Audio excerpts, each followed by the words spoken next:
I was the type of student who blended into the background. I wasn't a troublemaker or a standout. I just showed up, took notes, and left.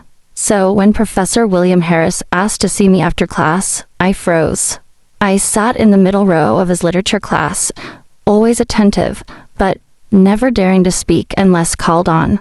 Professor Harris was known throughout the university as the no-nonsense, sharp-tongued authority of the English department.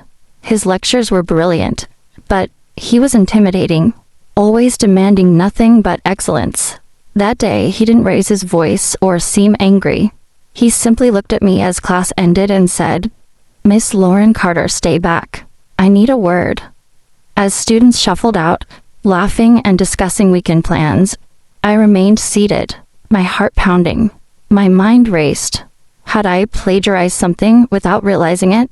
Was there an issue with my last paper?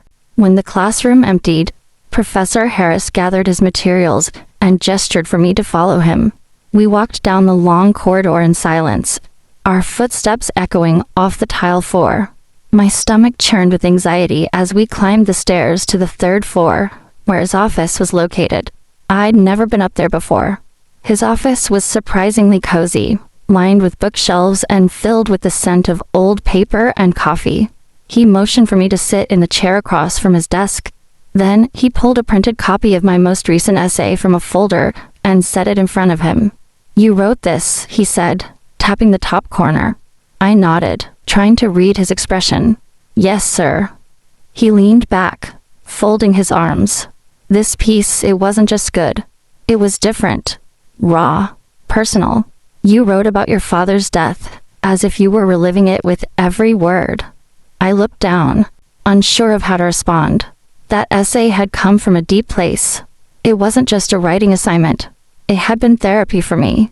My father passed away 2 years ago, and I hadn't spoken about it to anyone in a long time. Writing about it for class was a risk I took because I had no idea what else to say. "I'm sorry if it was too much," I finally said. He shook his head. On the contrary, it was honest. And that kind of honesty is rare. There was a long pause. The ticking of the old wall clock grew louder. "You have a voice," he said. "Not just a student voice trying to get a grade. A real voice. Have you considered writing beyond class assignments? Submitting to journals, blogs, maybe even starting something of your own?" I shook my head, a little surprised. I always thought that was for people who were, special. Not someone like me.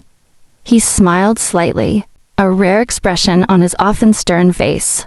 What makes someone special is when they stop waiting to be told they are and start believing it themselves. That day, something shifted inside me. I walked out of his office with more than just a compliment. I left with a sense of purpose I hadn't felt in years. Over the next few weeks, Professor Harris and I met regularly, not for grades or extra credit, but because he wanted to mentor me. He gave me reading lists, suggested writing prompts, and encouraged me to submit pieces to the university's literary magazine. I still remember the first time I saw my name in print. It was a small article, just a short piece titled "The Empty Chair," about the silence my father left behind. But holding that issue in my hands felt like holding a piece of myself that I thought was lost. My classmates started noticing. Some asked me how I got published. Others began treating me like someone who actually had something to say. Months went by. I gained confidence. I started a blog, sharing short stories and reflections. To my surprise, people read them. They commented, shared, and even emailed me about how my words helped them process their own losses.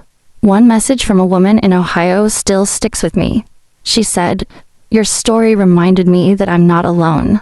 Thank you for being brave." Professor Harris was always in the background, quietly cheering me on. He never asked for credit, never made it about him, but I knew I wouldn't have taken that first step without his nudge. My senior year, he nominated me for a National Young Writers Fellowship. When I got the acceptance letter, I ran to his office, holding it up like a golden ticket. He read it, smiled, and said, "Told you." That fellowship took me to New York, where I interned with a major publishing house. I met editors, attended workshops, and learned the business side of writing. It wasn't glamorous, but it was everything I needed. I kept writing, kept growing. Years later, after publishing my first collection of essays, I dedicated the book to Professor William Harris. I mailed him a copy with a note that read, "Thank you for seeing me before I saw myself." He wrote back, in his usual typed format, "Keep writing. The world needs more truth." What began as a nerve-wracking summons to his office ended up changing the course of my life.